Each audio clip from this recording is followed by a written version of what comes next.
Assalamualaikum warahmatullahi wabarakatuh. Innal hamdalillah nahmaduhu wa nasta'inuhu wa nastaghfiruh wa na'udzu billahi min syururi anfusina wa min sayyiati a'malina. May yahdihillahu fala mudhillalah wa may yudlil fala hadiyalah. Asyhadu an la ilaha illallah wa asyhadu anna Muhammadan abduhu wa rasuluh la nabiyya ba'dah. Allahumma salli wa sallim ala nabiyyina Muhammad sallallahu alaihi wasallam wa ala alihi wa sahbihi wa man sara ala nahjihi ila yaumiddin, amma ba'd. Ayol ikhwah, kajian akidah pagi ini adalah tentang tawakal. Tawakal itu berasal dari kata wakalah, yang kita suka dengar wakil ya, wakil. Tawakal, wakala. Wakala billah wa tawakal wa takala. Wa yutlaqu tawakul ala, pengertian tawakal secara mutlak adalah taslim wa tark, penyerahan diri dan meninggalkan. Jadi setelah diserahkan dia tinggalkan. Itu asal kata dari tawakal. Qala al-Jauhari wakala ilail amra waqlan wa wukulan salamahu wa tarakahu. Wakala, dia mewakilkan suatu urusan kepada seseorang, itu artinya dia menyerahkan serta dia tinggalkan. Tapi arti dari tawakal secara syar'i bagaimana? Nah, menurut syar'i, huwa halun lil qalbi, bahwa tawakal itu sikap hati, pekerjaan hati ya. Jadi nggak ada seperti sholat kan ada pekerjaan hati, ada perbuatan, ada ucapan. Tapi kalau tawakal ini hati, yaitu sikap hati yang sya'u min ma'rifatillahi billah, yang tumbuh ya, tumbuh dari sikap makrifat. Makrifat itu apa? Kenal. Ya seperti saudara ya, punya sahabat atau punya bos, punya pimpinan yang saudara sudah tahu betul sifatnya. Ya, sifatnya pengertian. Nggak usah diminta dia ngasih. Contohnya gitu, pengertian. Mengerti tentang penderitaan. Kan ada orang-orang begitu ya. Ada orang-orang tertentu yang lapar sebelum temannya ya, dan kenyang setelah temannya. Lapar sebelumnya, kenyang sesudahnya. Jadi kalau safar dengan orang seperti ini, dia udah repot cari makanan, cari asupan, supaya teman yang ikut bersamanya tidak susah gitu. Nah ini orang seperti ini nggak usah diminta. Atau kita punya tetangga lah yang loman ya, kalau bahasa sini loman, dermawan, nggak usah diminta pun kita ya, kita nggak perlu minta-minta gitu, maka dia akan ngasih. Walaupun ada juga sih orang yang nggak ngerti, meskipun orang itu sudah loman tetap aja diminta gitu. Ya kan? Nah itu contohnya gitu. Nah, banyak contohnya. Nah ini sikap hati yang tumbuh ya, tumbuh dari sifat tahu, ngerti tentang Allah, ngerti siapa Allah gitu. Wal imanu bitafarudihi bil khalqi wa tadbiri wa naf'i wa dhar, dan beriman terhadap tafarudnya Allah, kemandirian Allah. Kemandirian tentang Allah, tentang apa? Mencipta, ya, mencipta dan tadbir, mengatur hidup. Jadi hidup kita ini diatur oleh Allah. Kalau versi saya ya, setelah belajar banyak buku, kan ada orang yang maunya harus ada catatan dari bukunya. Harus ada catatan dari bukunya. Jadi kurang percaya sama saya. Jadi ya muter-muter aja. Maka saya bantu, tawakal itu adalah suatu sikap merespon suatu perbuatan. Kita punya proyek. Di ujungnya, ujung dari proyek itu kan finish. Setelah finish, kita punya keyakinan belum tentu berhasil. Ya, keberhasilan itu ada di tangan Allah. Itulah bentuk tawakal. Jadi kita punya proyek apa sajalah, hidup termasuk hidup. Ya, kita punya angan-angan apalah masing-masing. Dari start kita berbuat, nanti di ujungnya titik tuju. Nah, itu kita harus punya keyakinan belum tentu berhasil.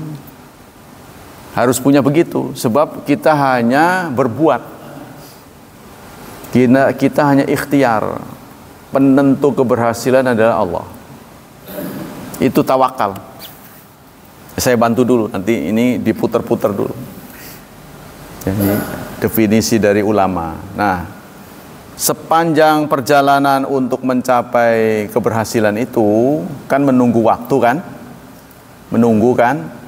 Contohnya dalam dunia petani lah. Kalau kita petani, kita garap sawah kita tanam, ngoret ya, atau harus dipisah-pisah, nanti ditumpuk-tumpuk dipisah-pisah, diatur perairannya, udah selesai semua, kan ada masa tunggu kan,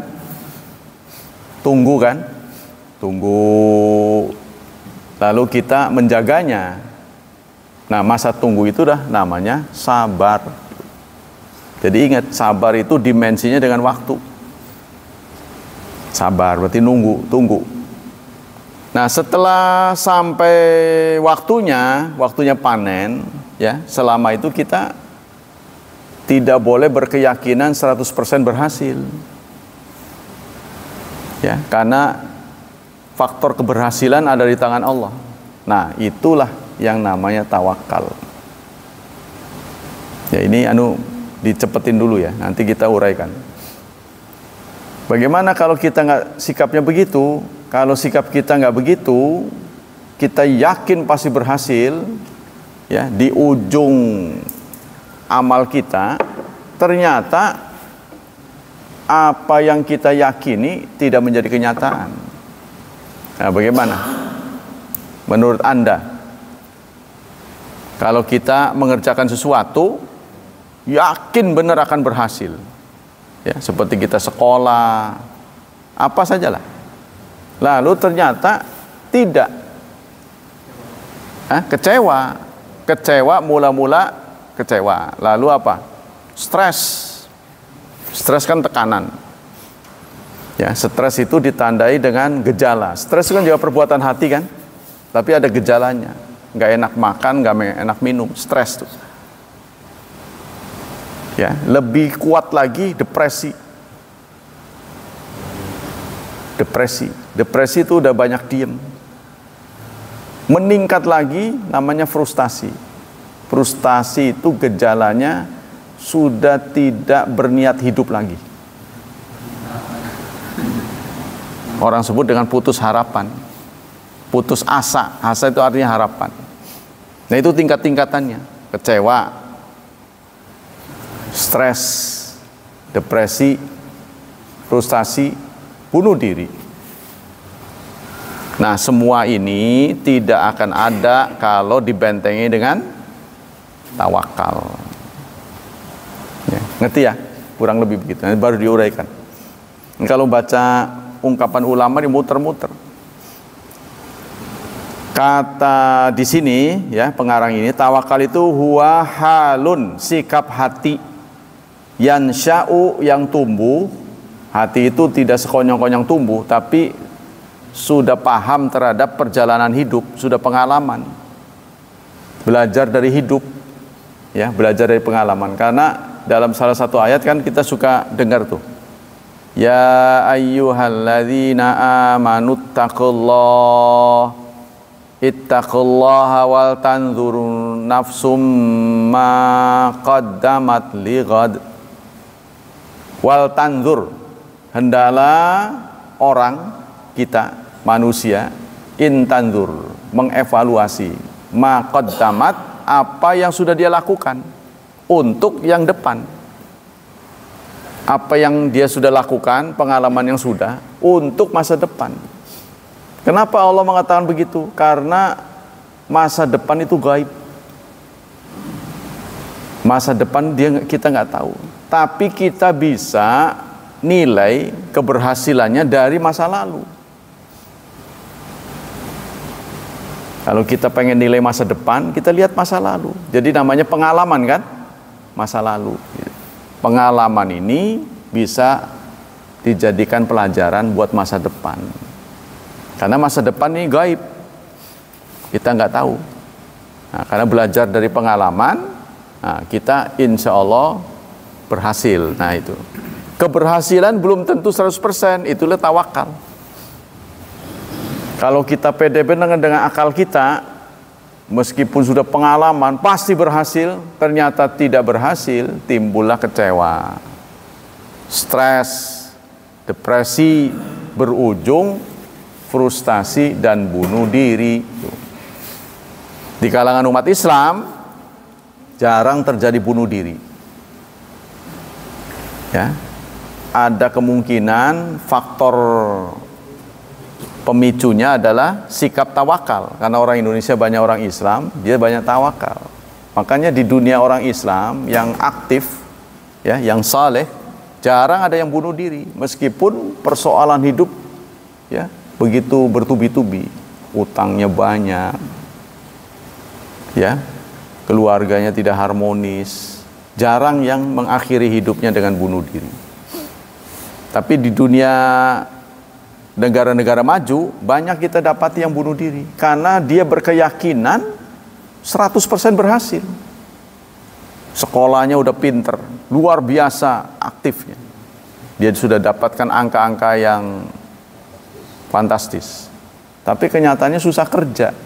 Kan itu kan stres. Buat apa kalau begini saya lama-lama kuliah?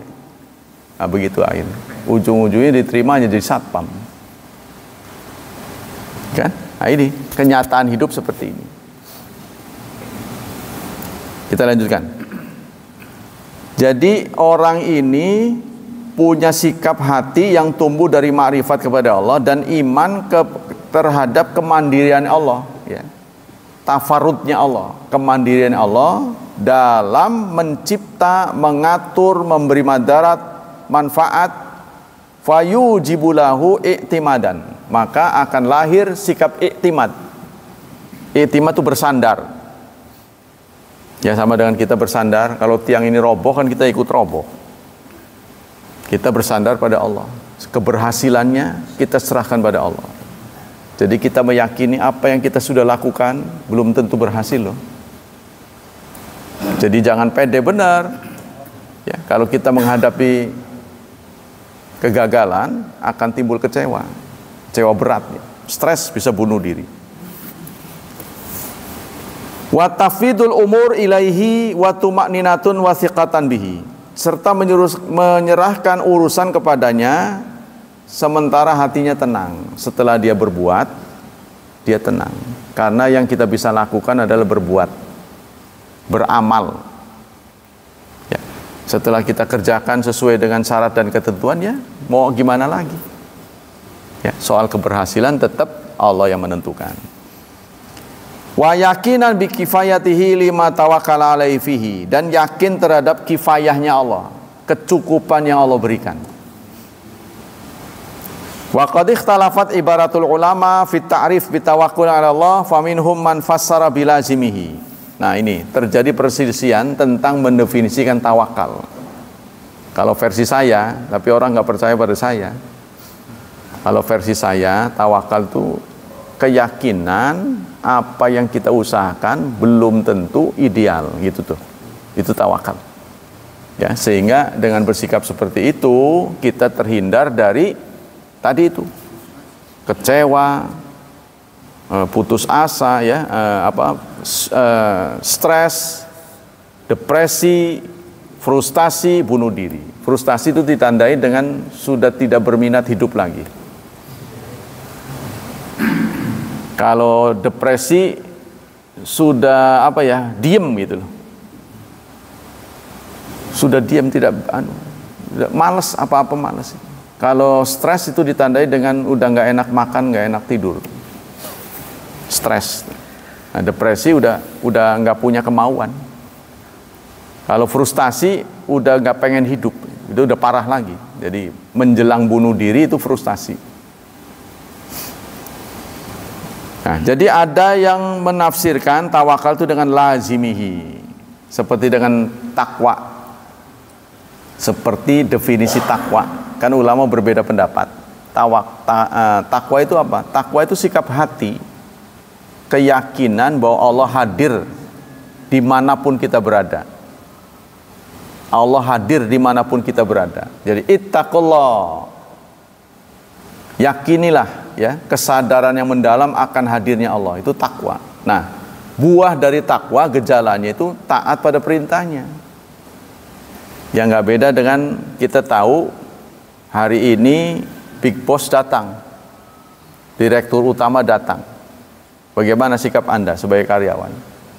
Tumben-tumbenan, biasanya telat, setengah jam sudah ada di tempat. Nah, contohnya gitu.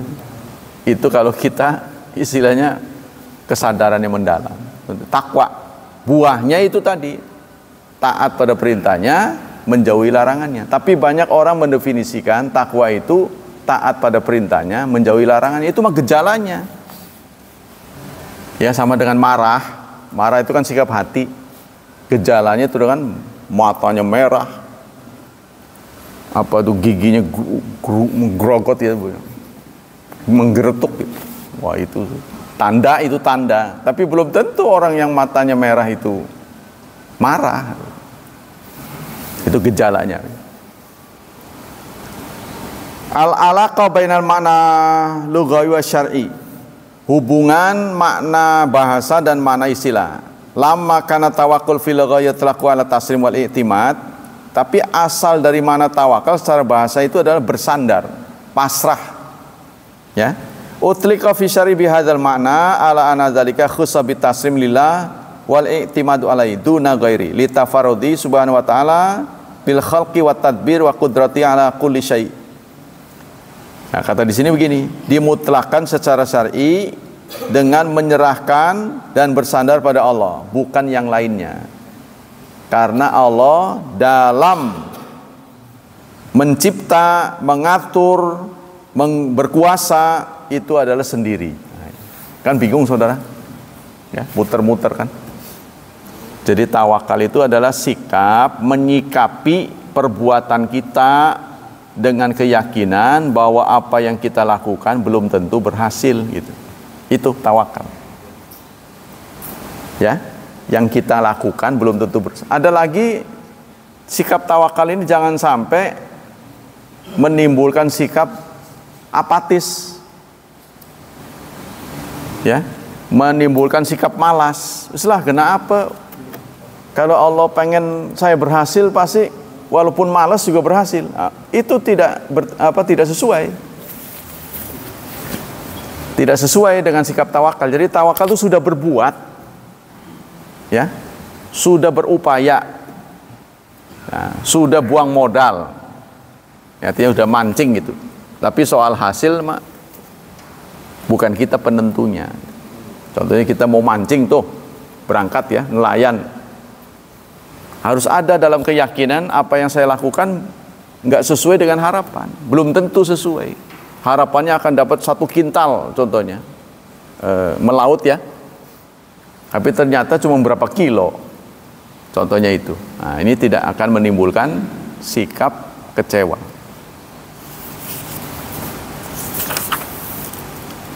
Al-hakikat.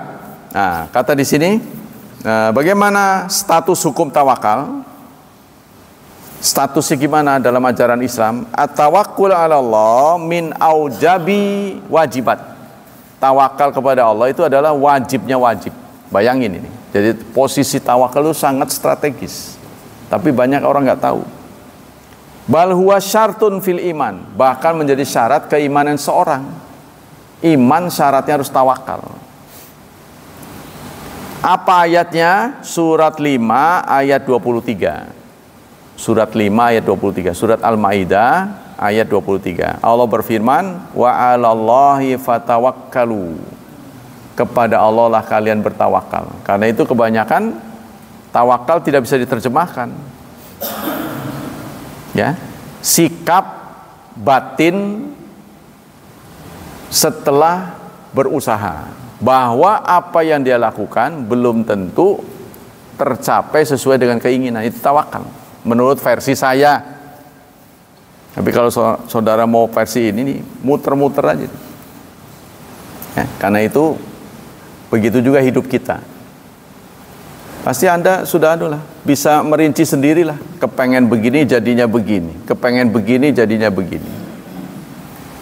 Ya, kalau kita tidak sikapi dengan tawakal, maka kita akan kecewa, nanti menuduh Allah lagi. Nah, itu setiap pada sholat kita sucikan, kita zerokan tuduhan itu dengan subhanallah, subhanallah. Kita sudah menuduh soalnya. Kok kenapa begini terus ya? Perubahannya terlalu lamban gitu. Pengennya ini, pengennya ini, pengennya ini, banyak keinginan. Tapi yang menjadi realita jauh tuh. Nah, itu ya, jadi sikapnya. Qala Sa'di dalam tafsir ayat ini, ya. Wa 'alallahi fatawakkalu, dan kepada Allah lah kalian bertawakal in kuntum mu'minin, jika kalian beriman. Jadi beriman ini syaratnya harus tawakal. Kata Sa'di dalam tafsir ayat ini, wa dalla hadza ala wujubi tawakkul. Ayat ini menunjukkan tawakal itu wajib. Wa ala annau bihasbi imanil abdi yakunu tawakkuluhu. Kualitas keimanan seseorang itu paralel dengan tawakalnya. Ya, jadi dia seperti koin, ya, seperti uang itu kan ada dua sisi, two side ya. Jadi kalau sisinya dihapus ya nggak laku. Ya, uang itu kan ada dua sisi. Kalau sekarang KTP cukup satu sisi karena fotokopi cuma satu. Kalau dulu kan dua kan, sini bolak-balik, sekarang cuma satu. Kita lanjutkan. Hukumnya itu wajib.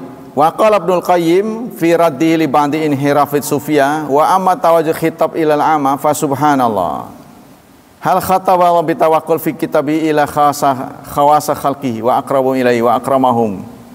Wa syarata fi imanim ayakunu mutawakkilin wal mu'allaq ala syarti ya'dimu inda adami wa hadza yadul alantifail iman inda tifai tawakkul faman la tawakkalahu la imana lahu. Kata Sa'di, tawakal ini menjadi syarat iman. Karena itu kalau orang beriman tidak tawakal, maka hilang imannya. Ya, sama dengan tadi, uang itu dua sisi. Kalau satunya nggak ada, ya nggak laku. Ya, kita amplas contohnya. Ada uang logam, kita amplas sebelahnya, jadi polos, nggak laku. Hakikat tawakal ala Allah yajma'u aslain muhimmaini. Inti dari tawakal itu ada dua, ya. Jadi formula dari tawakal itu ada dua. Ilmul qalb, ilmu hati. Wawasan berarti ya. Kita tahu bahwa tawakal itu adalah meyakini apa yang kita lakukan, ya, bukan kita penentunya. Nah, itu tawakal tuh. Kita boleh berbuat, kita boleh berencana, tapi yang menentukan Allah keberhasilannya. Nah, itu tawakal. Ya, kita harus memodali kita itu dulu.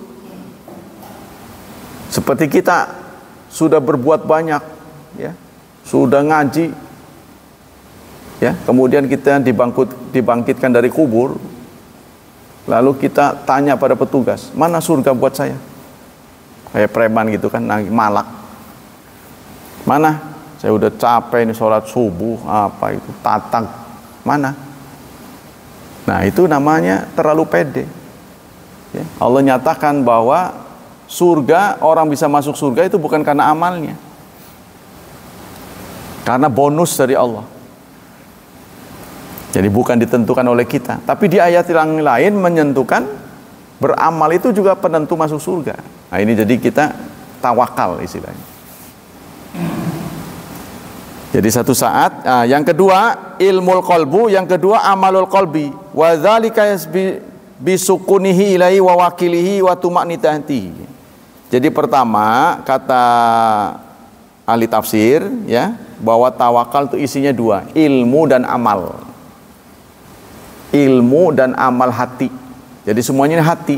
Orang tawakal apa enggak nggak kelihatan, tapi terlihat dari sikapnya. Pembawaannya tenang, nggak panik. Ya, ciri orang kan panik. Jadi kalau panik udah nggak bisa dirumuskan, bisa terjadi tidak sesuai dengan harapan. Kalau udah paniknya, nah, maka tidak panik. Jadi ilmu dan amal, hati. Ilmunya wawasan, amalnya pembawaannya tenang. Tapi bukan tenang ya yang nggak sesuai gitu kan. Tenang pada tempatnya. Qala Ibnul Qayyim, fa inna tawakkul yajma'u aslain. Kata Ibnul Qayyim, inti dari tawakal itu menyatukan dua, ilmu dan amal. Ilmu dan amal hati. Jadi pekerjaan hati. Ama ilmuhu fayakinuhu bikifayati wa wakilihi. Bikifayati wakilihi. Adapun secara ilmu adalah wawasan, adanya pengetahuan, pengertian. Ya, yakin terhadap kifayah, pengasuhan Allah. Yakin terhadap pengasuhan Allah. Wa kamali qiyamihi bima wakala ilaihi wa inna ghairahu la yakum waqamahu. Dan yang selain Allah tidak akan bisa. Itu secara wawasan. Secara amal ya, fasukunuhu ila wakilih. Dia tidak banyak cerewet, tidak banyak mengeluh. Ya, tidak banyak mengeluh. Itu ciri orang yang bertawakal. Wa tuma'ninatuhu wa tafwiduhu wa taslimuhu amra ilaihi wa anna ghairu la yaqumu qamahu. Nah itu. Singkatnya begitu ya. Kedudukannya sekarang, tawakkal 'ala Allah min azami muqamatid din wa lazim iman. Dalam surat 3 ayat 132 Allah menyatakan wa 'alallahi falyatawakkalul mu'minun. Kepada Allah lah orang-orang mukmin bertawakal. Ya seperti kita sekarang mau memilih pemimpin, kita sudah berusaha memfilter, memilih yang terbaik. Ya, kita sudah memilih. Itu insya Allah tidak dosa. Kalau kenyataannya tidak sesuai, yang bukan dipilih malah jadi. Ya siap menderita. Kalau bukan yang sesuai, siap menderita, siap menjadi bangsa yang kembali tertinggal. Untuk menjemput masa depan sangat ditentukan pemimpin, bukan doa-doa dari masjid, walaupun itu membantu. Tapi pemimpin kan pemimpin politiknya yang paling menentukan, karena dia punya kekuatan yang dahsyat. Ya, tapi tidak mengalahkan kekuatan Allah tentu saja.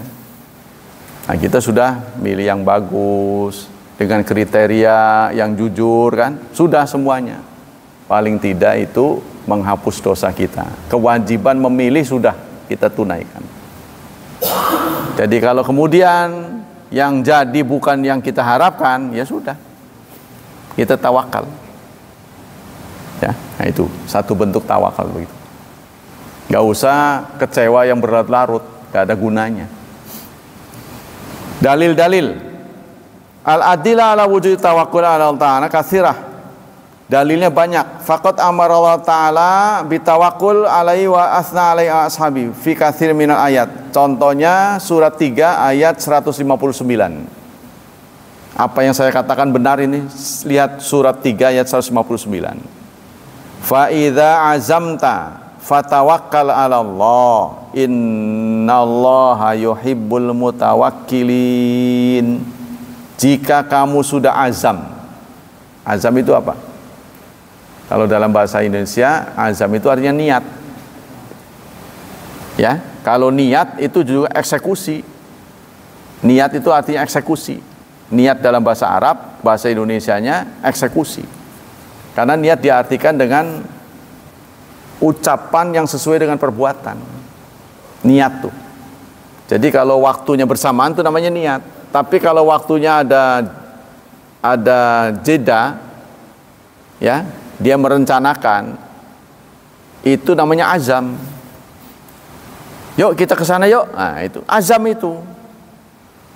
Kalau niat berangkat langsung. Nah, itu. Jadi recok ya. Jadi sebenarnya kalau kita planning bahasa Inggris, merencanakan, kan belum terjadi, sudah kita bahas dulu, kita rencana, itu dalam bahasa Arab azam namanya. Tapi dalam bahasa Indonesia niat, saya berniat gitu kan, belum dijalankan. Nah, itu. Jadi keroknya di situ. Apabila sudah azam, sudah niat, sudah planning, fatawakkal 'ala Allah. Apa maksudnya? Maka tawakal pada Allah.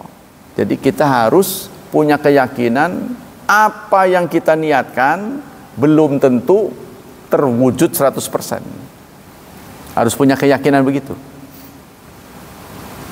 Wa tawakkal 'ala Allah. Tawakal pada Allah, wa kafa billahi wakila. Dan cukup Allah sebagai wakil.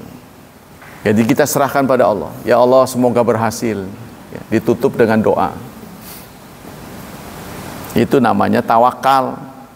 Ya, jadi tawakal ini pengertiannya menyerahkan setelah berbuat. Bukan seperti yang diperkirakan banyak orang, seorang murid malas belajar. Saya tawakal pada Allah. Ya. Suatu saat ada seorang sahabat datang pada Rasulullah. Dengan apa kamu ke sini? Naik onta ya Rasulullah. Sekarang ontanya di mana? Tuh di luar. Udah diikat. Enggak, kan saya tawakal pada Allah. Ah, itu tawakalnya nggak benar. Ikat dulu baru kamu tawakal. Nah itu, ya kan? Sesuai dengan saya bicarakan. Setelah diikat, tidak boleh Anda berkeyakinan pasti selamat. Nggak hilang, belum tentu kan. Tapi yang penting usaha dulu. Sudah ditaruh di tempat yang primpen, masih anu juga. Ya udah, tawakal. Begitu juga dalam surat 9 ayat 51. Qul, katakan, lan tidak akan yusibana menimpa kami illa kecuali ma kataballahu lana. Apa yang Allah telah catat untuk kami. Ya, jadi kalau melihat ayat-ayat ini, kita tahu semua yang akan terjadi sudah dicatat oleh Allah. Huwa maulana, dia adalah maula kami, pelindung kami. Wa 'alallahi, kepada Allah, falyatawakkalil mu'minun. Hendaklah orang-orang mukmin bertawakal. Kalau menurut saya latar belakang tawakal ini karena manusia tidak mengetahui yang gaib. Ya, tidak tahu apa yang akan terjadi. Yang dia bisa lakukan adalah rencana. Ya, apa rencananya berhasil apa enggak? Ya tawakal. Mudah-mudahan, bahasanya menawi-menawi. Enggak bisa pasti. Nah, itulah namanya sikap tawakal. Begitu juga dalam surat Hud. Ini kalau kita belajar dari ayat-ayat, kita mendapat pengertian yang lengkap ya. Surat Hud ayat 23.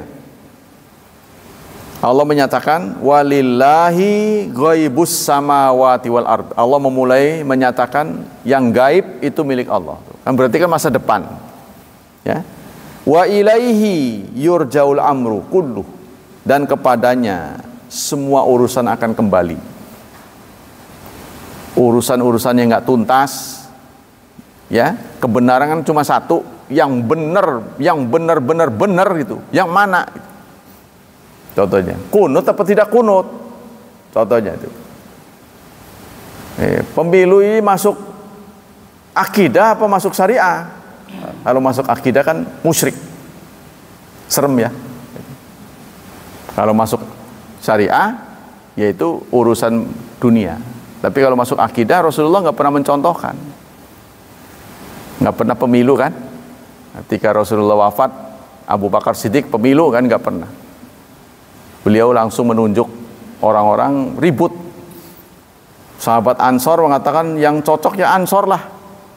Muhajir mengatakan muhajirin lah yang dari Mekah.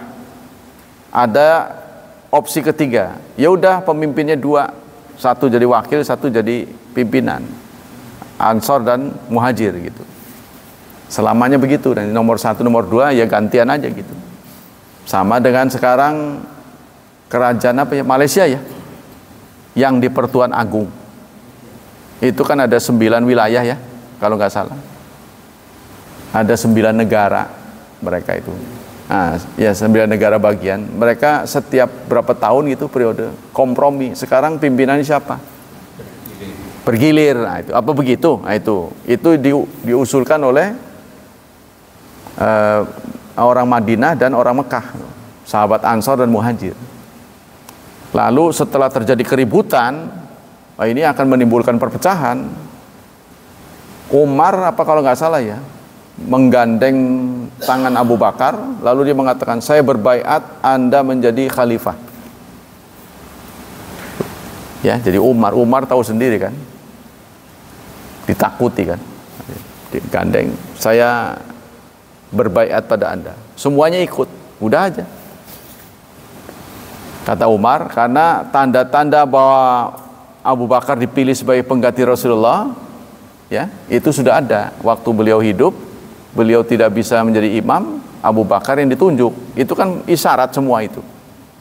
Ketika beliau menghadapi risiko tinggi saat hijrah, yang menemani Abu Bakar. Kalau beliau tidak berkenan kan nggak mau. Ya, berarti beliau ridho itu kan. Satu-satunya sahabat yang menyertai beliau, ya, risiko keselamatannya sangat besar ya. Risiko kematiannya, nah, Abu Bakar, beliau ridho. Jadi saat menjelang berangkat, ini kan sifatnya sangat rahasia ya. Abu Bakar, saya mau bicara. Silakan. Keluarkan dulu semua anggota keluargamu di ruangan ini. Sterilkan. Sudah ya Rasulullah, sudah semuanya nggak ada. Sudah tiba waktunya hijrah, sudah diizinkan. Aku minta kamu menemaniku. Nah, itu kan berarti penunjukan Rasulullah pada Abu Bakar, berarti bukti keridhoannya. Nah, inilah ditangkap oleh sahabat. Nah, kemudian begitu juga Abu Bakar sakit, beliau langsung menunjuk Umar. Ya, kalau sekarang dia begitu namanya nepotisme ya. Main tunjuk, nggak ada pemilu dulu. Kroni ya. Tapi ini kan kalibernya kaliber internasional. Keagamannya tidak perlu diragukan. Kalau sekarang ini ada kepentingan sih. Jadi orang curiga. Menunjuk itu. Nah, ketika Umar menjadi Utsman, kan beliau terbunuh kan. Umar kan dibunuh, ditombak dari belakang.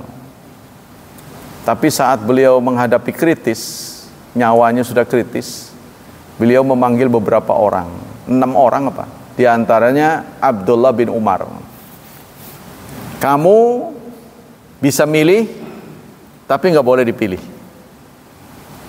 Hebatnya Umar. Keluarga kita hanya satu saja yang boleh gentenan gitu. Itu Umar begitu. Keluarga kita yang boleh menjadi pemimpin hanya satu saja. Jangan terus-terusan, sebab bukan dinasti. Ini sudah contoh yang baik. Kamu boleh milih, tapi tidak boleh dipilih. 6 orang ini berunding. Lalu mereka milih Utsman bin Affan. Itu caranya begitu. Jadi orang-orang tertentu. Nah, kita lanjutkan. Wa amal hadis. Nah, sekarang hadis ya. Walillahi belum selesai ya. Wa ilaihi yurjalu amru kulluh, dan kepada Allah semua urusan kita kembalikan. Kenapa ada kata-kata begini? Karena ada yang tidak klop. Ya, kita punya keyakinan yang berbeda. Menurut saya yang sahih begini. Menurut orang lain begitu. Ya udah, nggak bisa disatuin. Tapi jangan sampai pecah. Ya, seperti kita ini kembali akan terulang. Mengawali Ramadan akan terjadi khilafiyah. Mengawali Ramadan ada dua versi. Oh, kenapa begitu? Karena matahari tenggelam, bulan tenggelam telat 4 menit lebih dari matahari. Tapi telatnya bulan tenggelam kan begini, matahari tenggelam duluan, bulan baru tenggelam. Kan itu ciri, ya, berarti bulan ada. Ya, ini bulan berarti ada, namanya wujudul hilal, ada, tapi nggak kelihatan. Itu kan, maka yang menggunakan pedoman kelihatan berarti nggak puasa besoknya. Seperti Pak Hilman bersembunyi di balik dinding, kan ada. Ya, contoh kata horizon itu pintu lah. Horizon itu pintu katakan. Kan mau keluar dari pintu. Tuh. Kalau terlalu dekat pintu kan nggak kelihatan. Ya, contohnya gitu. Contohnya ini horizon ini. Nah, Pak Hilman mau masuk nempel di pintu, kan nggak kelihatan. Tapi ya kan ada. Buktinya belum masuk, nggak ada di ruangan ini, berarti ada di situ. Cuma terlalu dekat, karena terlalu dekat nggak kelihatan. Bener nggak? Coba nih kasih pisang nih taruh di dekat sini, kan nggak kelihatan. Tapi kan ada. Ada nggak? Ada tapi nggak kelihatan. Jauhan nggak dikit, nah kelihatan. Nah itu pendapat kaum muslimin itu beda di situ, saudara. Nah, untuk awal Ramadan itu akan begitu. Ya. Jadi ada yang menentukan hari Senin, ada yang menentukan hari Selasa di Maret. Tapi untuk Idul Fitri seragam.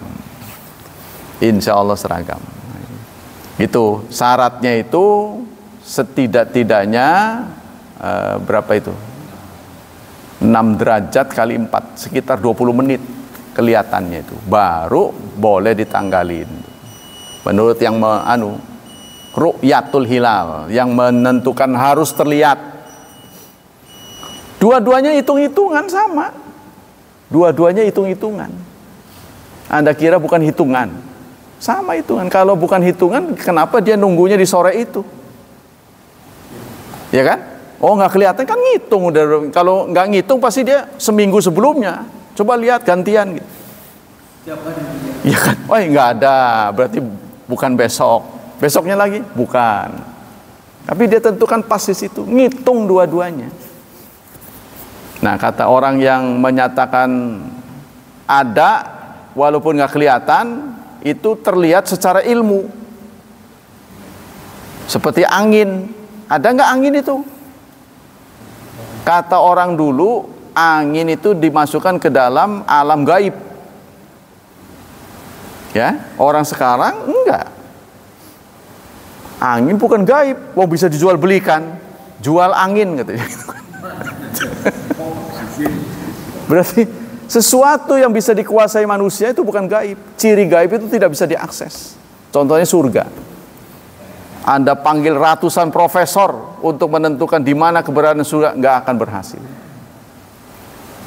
Gaib. Gaib yang mudah, jangan bicara surga neraka lah. Pahala kita sholat subuh tadi, angkanya berapa? Sekarang saya tanya, apakah semua sama? Enggak. Kalau enggak berapa?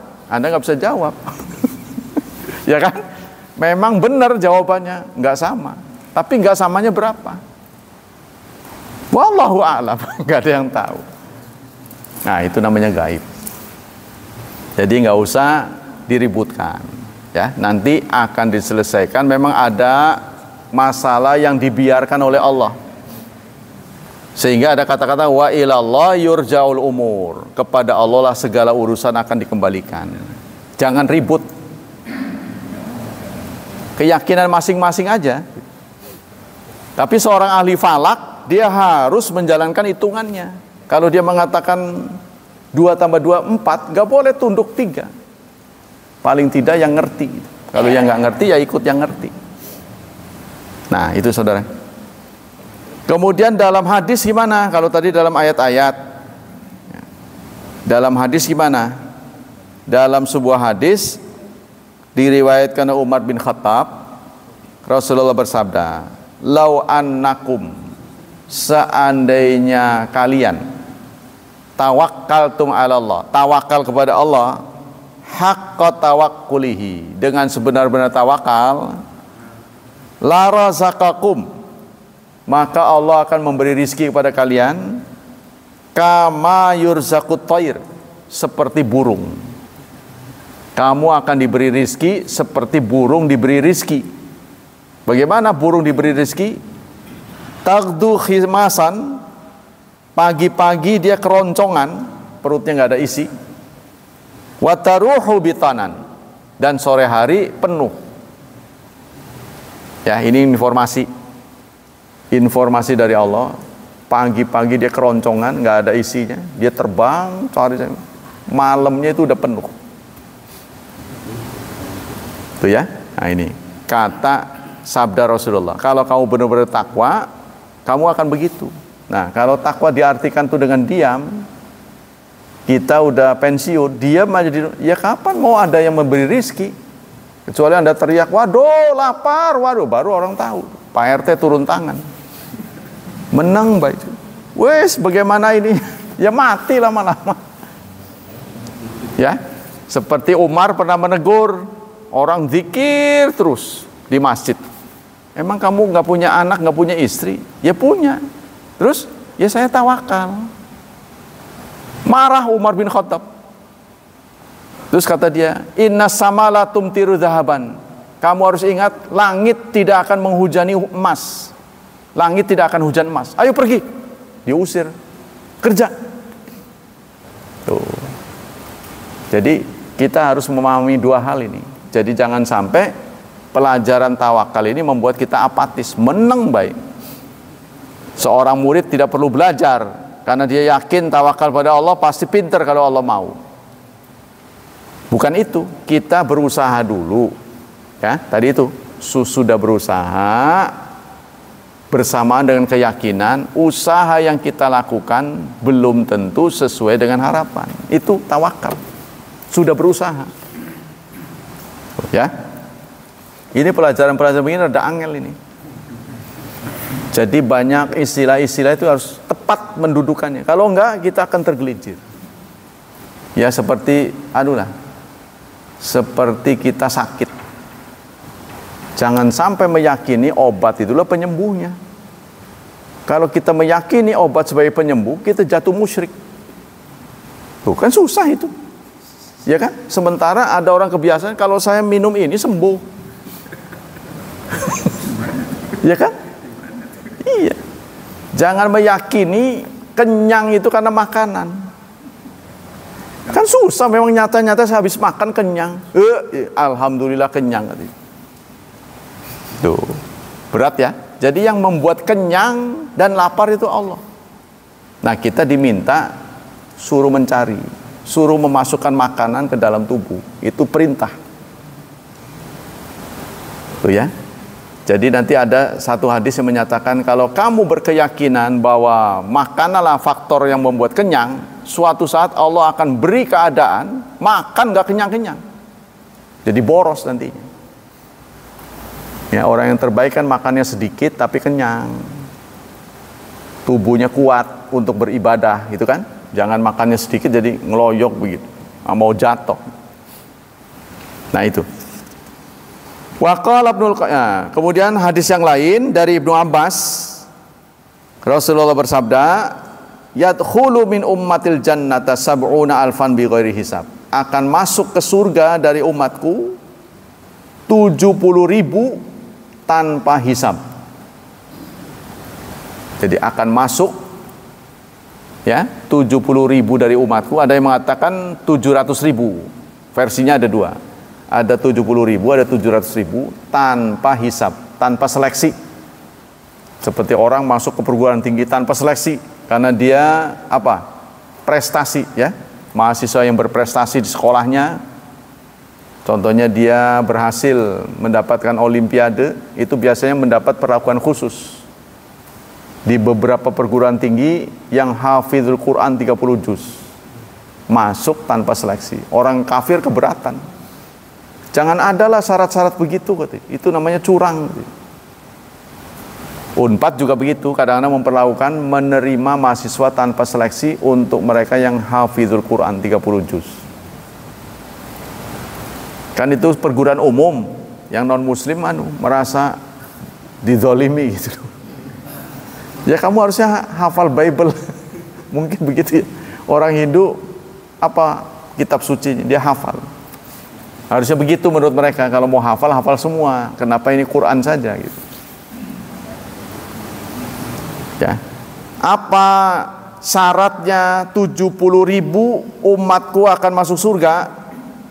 Alladzina la yatatayyarun, yaitu mereka yang tidak tatoyur.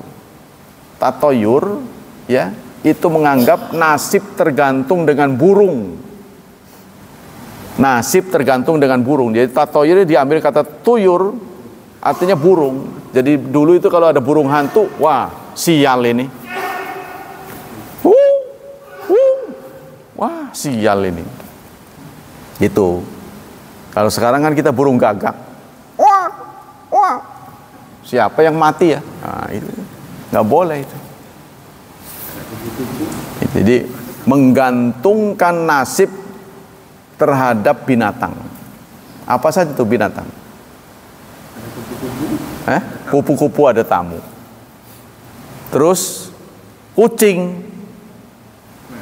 Kalau nabrak kucing, nyempet-nyempetin tuh, turun, dikubur. Nabrak orang, lari.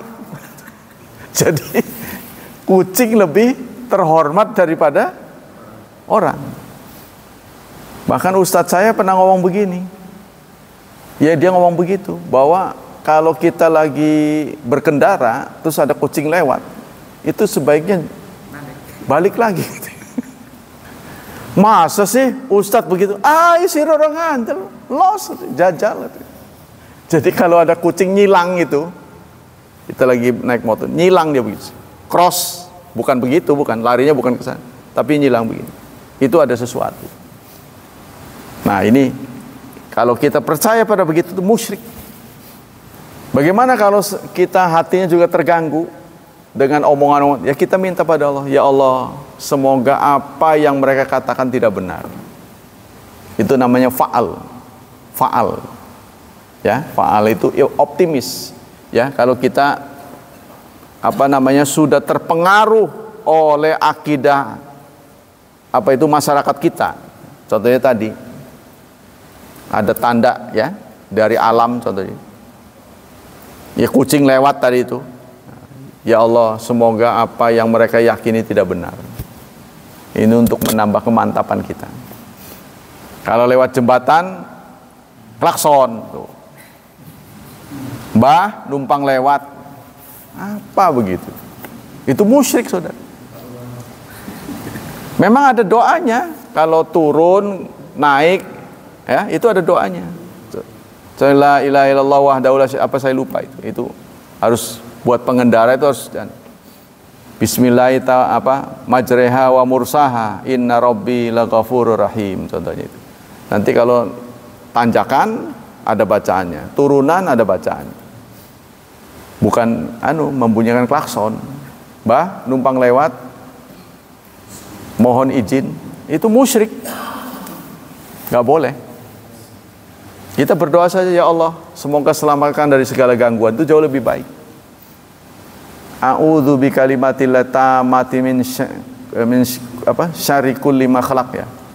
A'udzu bikalimati tammati min ghadabihi wa iqabi, ada dua versi. Itu jauh lebih baik. Pendapat-pendapat ulama. Nah, ini kita lanjutkan dulu hadis tadi ya. La yatatayarun, tidak melakukan tiarah. Nah, tadi itu tiarah itu percaya kepada gerakan burung. Nah, itu. Yang kedua, yang pertama itu ya, sifat orang yang akan masuk ke surga tanpa hisab, pertama la yatatayarun, tidak percaya kepada gerak burung. Nah, itu ya. Yang kedua, wala yastarqun, tidak minta ruqyah. Tidak minta ruqyah. Nah, ini yang rada aneh. Kalau ada Ustadz Udi pasti dia protes. Tidak minta di ruqyah. Jadi ruqyah itu ya ini ya, inisiasi kita boleh. Ya, contohnya seseorang, Pak tolong di ruqyah. Dia ada gangguan, boleh. Tapi kita minta kepada tukang ruqyah supaya saya di ruqyah, itu sesuatu yang tercela. Tidak boleh. Kita harus percaya pada Allah. Jadi kalau kita merasa diganggu setan, ya qul a'udzu birabbil falaq, qul a'udzu birabbin, jangan panggil tukang ruqyah. Wala yaktawun, dan tidak iktiwa. Iktiwa itu penyembuhan dengan menggunakan besi panas. Katanya dulu begitu. Ya, menggunakan besi panas dulu. Gimana caranya nggak tahu. Kan ada fasad. Kalau fasad itu kan dibelek ya.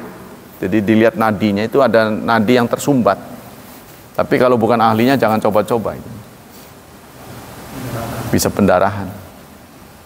Wa ala rabbihim yatawakkalun, dan kepada Rabb mereka bertawakal. Nah, itulah ciri-ciri umat Nabi Muhammad yang akan masuk surga tanpa hisab. Satu, ya, tidak tiarah, tidak percaya pada gerakan burung, dihubungkan dengan nasib ya, tapi bukan burung itu nggak percaya terbang, bukan. Maksudnya gerakannya itu berkaitan dengan nasib. Tuh, kalau si burung diterbangin ke kanan berarti yes, kalau ke kiri no. Tuh. Wahai burung, saya mau join nama tunjukkan terus apa enggak terbangin. Oh ke kanan, oh terus. Oh ke kiri, oh jangan. Nah itu tidak boleh, namanya tiarah. Atau ada tadi suara gagak, percaya akan adanya kematian. Nah, itu tidak boleh. Yang kedua, tidak meminta ruqyah. Yang ketiga, tidak melakukan pengobatan dengan cara pembakaran. Jadi yang berhak membakar hanya Allah saja katanya, Pak Ilman. Jadi kalau kita menemukan binatang dibakar itu tidak boleh. Contohnya ular. Ya, kita bunuh lalu kita bakar. Membakarnya itu dosa. Sebab hak bakaran yang milik Allah katanya. Makanya orang bertanya, bagaimana raket nyamuk tuh? Raket nyamuk pertok itu. Wah, itu mah listrik. Jadi orang sekarang tuh beralasan bukan bakar, kan bakar mah api. Itu kan listrik katanya. Nah, tapi pertok kan ada apinya itu. Ya itulah temuan sekarang. Jadi kita tidak boleh membakar kecuali hewannya udah mati, sate itu lain lagi. Bahkan benda yang dimasak lewat api langsung itu ada yang mengatakan sunnah berwudu.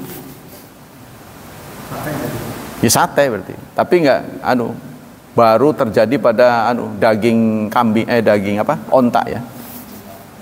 Tapi belakangan itu katanya sudah dihapus hadis itu.